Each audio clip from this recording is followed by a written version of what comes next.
Bismillahirrahmanirrahim. Assalamu alaikum. Students, today we will discuss the group trends of S block elements. So what are the group trends?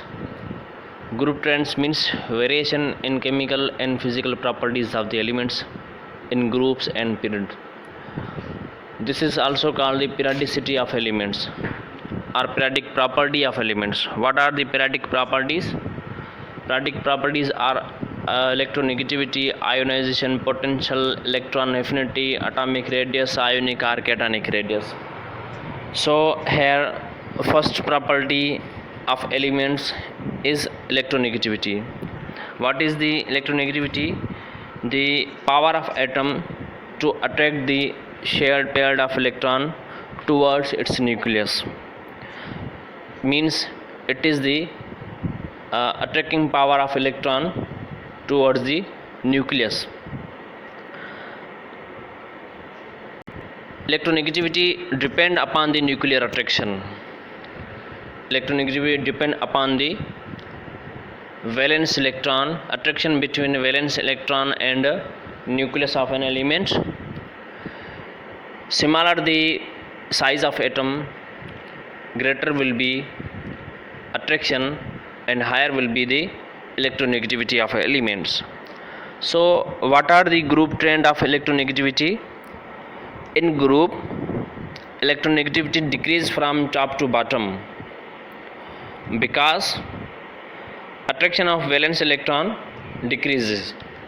Why the attraction of electron decrease from top to bottom in a group? Because if we move from top to bottom, number of shells increases. When number of shells increases, the distance between nucleus and outermost shell increase. As a result, nuclear attraction between valence electron and nucleus decreases, so the electronegativity will be decreases. And if we move from left to right in a period, electronegativity increases because nuclear charge increase in a period. How nuclear charge increase? If we see elements of group 1 which contains one valence electron, if we move through the period in group 2, group 2 elements contains 2 electron, group 3 elements contains 3 electron, group 4 elements contain 4 valence electron, and group 8 contains 8 valence electron. तो जैसे हम left to right move कर रहे हैं एक ही period में, group तो change हो रहे हैं लेकिन पीरियड क्या है, सेम है. तो उसी सेम पीरियड में number of electron, number of proton, it means nuclear charge continuously क्या हो रही है, इंक्रीज़ हो रही है. जब न्यूक्लियर चार्ज कंटिन्यूसली इंक्रीज़ होती है एक ही शेल में, सेम शेल में number of electron and nucleus में प्रोटॉन इंक्रीज़ होते रहते हैं, तो वहाँ पे अट्रैक्शन भी क्या होगी, ज़्यादा होगी. तो एज़ कम्पेयर टू कर अगर किसी शेल में एक इलेक्ट्रॉन मौजूद है और दूसरे एटम के लास्ट शेल में 2 इलेक्ट्रॉन मौजूद हैं, तो अट्रैक्शन जितने इलेक्ट्रॉन ज़्यादा होंगे वैलेंस शेल में, अट्रैक्शन उतनी ही क्या होगी, ज़्यादा होगी. अब जितनी अट्रैक्शन इंक्रीज़ होती जाएगी, इलेक्ट्रोनेगेटिविटी भी क्या होगी, इंक्रीज़ होती जाएगी. अगर हम यहाँ पे अल्कली मेटल्स और अल्कलाइन मेटल को देखें तो यहाँ पे alkali metals lithium, sodium, potassium, rubidium and caesium, और अल्कलाइन अर्थ मेटल्स हैं beryllium, magnesium, calcium, स्ट्रांशियम and barium. अब अगर हम लिथियम की इलेक्ट्रोनेगेटिविटी देखें तो वो है 1. ग्रुप में टॉप टू बॉटम अगर मूव करेंगे तो लिथियम के बाद है सोडियम. सोडियम की इलेक्ट्रोनेगेटिविटी है 0.9, पोटेशियम है 0.8, रुबिडियम भी 0.8 एंड सीजियम की कितनी है 0.7. अगर second group alkaline earth metal की देखें तो बेरिलियम की 1.5 है, मैग्नीशियम 1.2, कैल्शियम 1.0, स्ट्रांशियम 1.0 एंड बेरिलियम की कितनी है 0.9. अब अगर हम टॉप टू बॉटम मूव कर रहे हैं तो इलेक्ट्रोनेगेटिविटी क्या हो रही है, डिक्रीज़ हो रही है. इसलिए डिक्रीज़ हो रही है क्योंकि टॉप टू बॉटम जब हम मूव करते हैं तो शेल इंक्रीज़ होते हैं और अट्रैक्शन वैलेंस इलेक्ट्रॉन और न्यूक्लियस की क्या होती है, डिक्रीज़ होती है। अगर हम पीरियड में मूव करेंगे तो लिथियम को आप कंपेयर करें बेरिलियम के साथ, लिथियम ग्रुप 1 का एलिमेंट है और बेरिलियम ग्रुप 2 का। पीरियड वाइज अगर हम देखेंगे तो लिथियम की इलेक्ट्रोनेगेटिविटी हो रही है 1 एंड बेरिलियम की इलेक्ट्रोनेगेटिविटी कितनी हो रही है 1.5। यहाँ पे देखें तो लिथियम टू बेरिलियम अगर मूव करें तो इलेक्ट्रोनेगेटिविटी क्या हो रही है, इंक्रीज हो रही है। सोडियम एंड मैग्नीशियम की तरफ मूव करेंगे तो सोडियम की है 0.9 एंड मैग्नीशियम की है 1.2।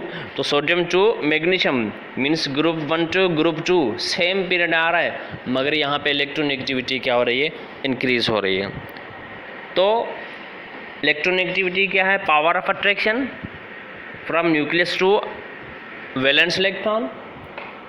जितने न्यूक्लियर चार्ज जितनी इंक्रीज होगी अट्रैक्शन उतनी इंक्रीज होगी। जैसे अट्रैक्शन जितनी इंक्रीज होगी तो इलेक्ट्रोनेगेटिविटी भी साथ में क्या होगी, इंक्रीज। मगर जब हम टॉप टू बॉटम ग्रुप में मूव करते हैं शेल बढ़ जाते हैं, एटम का साइज़ बढ़ जाता है, वैलेंस इलेक्ट्रॉन की अट्रैक्शन कम हो जाती है, तो इलेक्ट्रोनेगेटिविटी यहाँ पे फिर क्या हो जाएगी, डिक्रीज हो जाएगी। Second properties ionisation potential. Ionisation means क्या, ions formation, potential means energy, the amount of energy required to remove the valence electron. अब हमें पता है कि इलेक्ट्रॉन किसी भी शेल में मौजूद हो वो बैलेंस्ड होता है, किसकी वजह से, न्यूक्लियस की वजह से। वो कंटिन्यूसली शेल में रिवॉल्व करता है, किसकी वजह से, अट्रैक्शन बैलेंस होती है न्यूक्लियस की, जिसकी वजह से इलेक्ट्रॉन कंटिन्यूस शेल में रिवॉल्व करता है।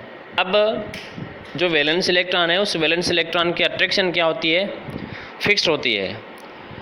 अब जब एक इलेक्ट्रॉन न्यूक्लियस के साथ स्ट्रांगली अट्रैक्टेड है तो वहाँ पे इलेक्ट्रॉन को उसी शेल में से रिमूव करना इजी नहीं होता। अब क्या होता है कि हमें एनर्जी रिक्वायर्ड होती है, टेम्परेचर देना पड़ता है। जो एनर्जी रिक्वायर्ड होती है इलेक्ट्रॉन को रिमूव करने के लिए, that energy is called the ionisation potential, amount of energy required to remove the electron from outermost और वैलेंस शेल।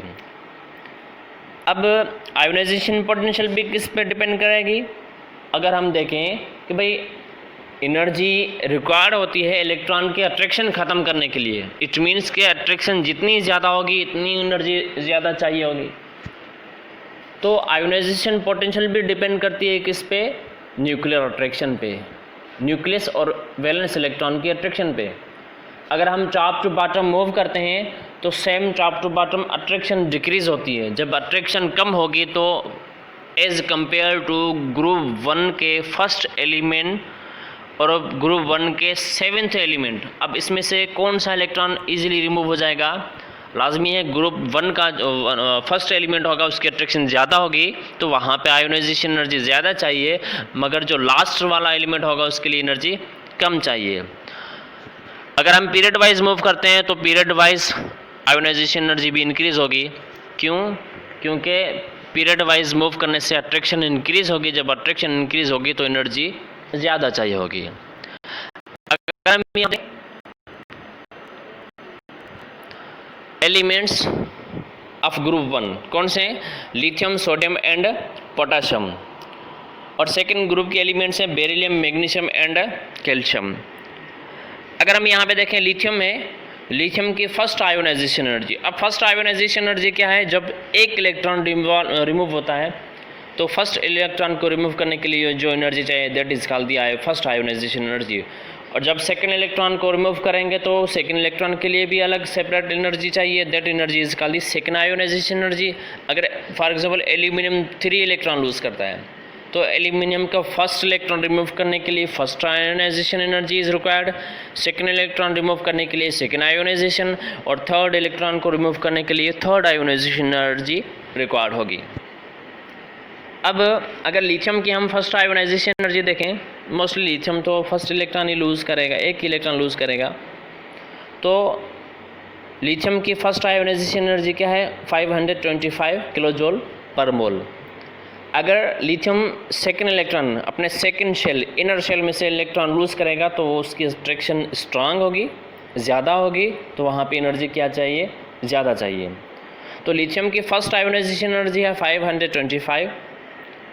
अगर हम सोडियम को देखें, पहले हम क्या करेंगे, top to bottom group wise check करते हैं। एक ही ग्रुप में 3 डिफरेंट एलिमेंट की ionization energy discuss.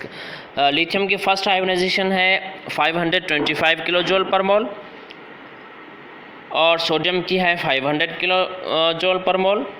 And potassium की आयोनाइजेशन एनर्जी कितनी है, 424 किलो जूल पर मोल। अगर हम इन तीनों एलिमेंट्स की, ये तीनों ग्रुप 1 के एलिमेंट्स है, इन तीनों एलिमेंट्स की अगर हम आयोनाइजेशन एनर्जी देखें तो भाई लिथियम टॉप फर्स्ट एलिमेंट है। अब लिथियम की आयोनाइजेशन एनर्जी है 525, सोडियम की है, सोडियम सेकेंड एलिमेंट है, सोडियम की है 500 और पोटेशियम थर्ड एलिमेंट है ग्रुप 1 का, तो इसकी है 424।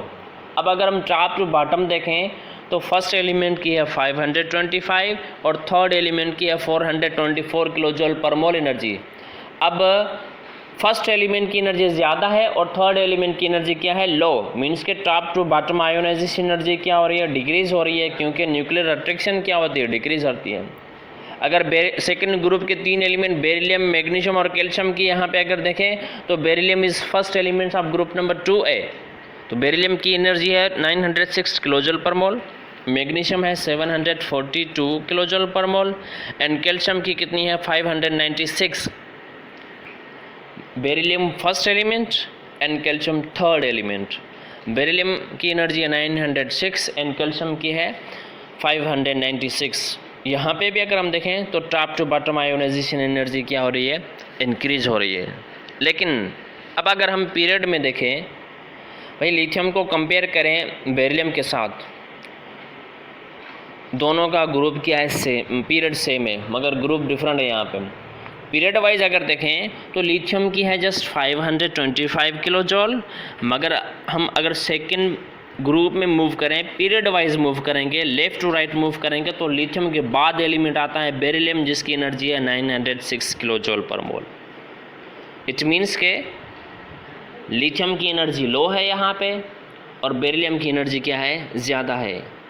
टॉप टू बॉटम मूव करेंगे तो ऊपर वाले जितने एलिमेंट्स हैं उनकी एनर्जी हाई होगी और लोअर एलिमेंट्स की एनर्जी लो होगी। लेकिन लेफ़्ट टू राइट अगर मूव करेंगे तो लेफ़्ट साइड के एलिमेंट्स की एनर्जी लो होगी और राइट साइड पे एलिमेंट जितने भी होंगे उनकी एनर्जी क्या होती जाएगी, इंक्रीज। तो आयोनाइजेशन एनर्जी, इलेक्ट्रोनेगेटिविटी, ये दोनों ही किस पे डिपेंड करते हैं, ये दोनों डिपेंड करती है न्यूक्लियर अट्रैक्शन, न्यूक्लियर चार्ज पे। अट्रैक्शन जितनी ज़्यादा होगी इलेक्ट्रोनेगेटिविटी और आयोनाइजेशन एनर्जी बढ़ जाएगी, अट्रैक्शन अगर लो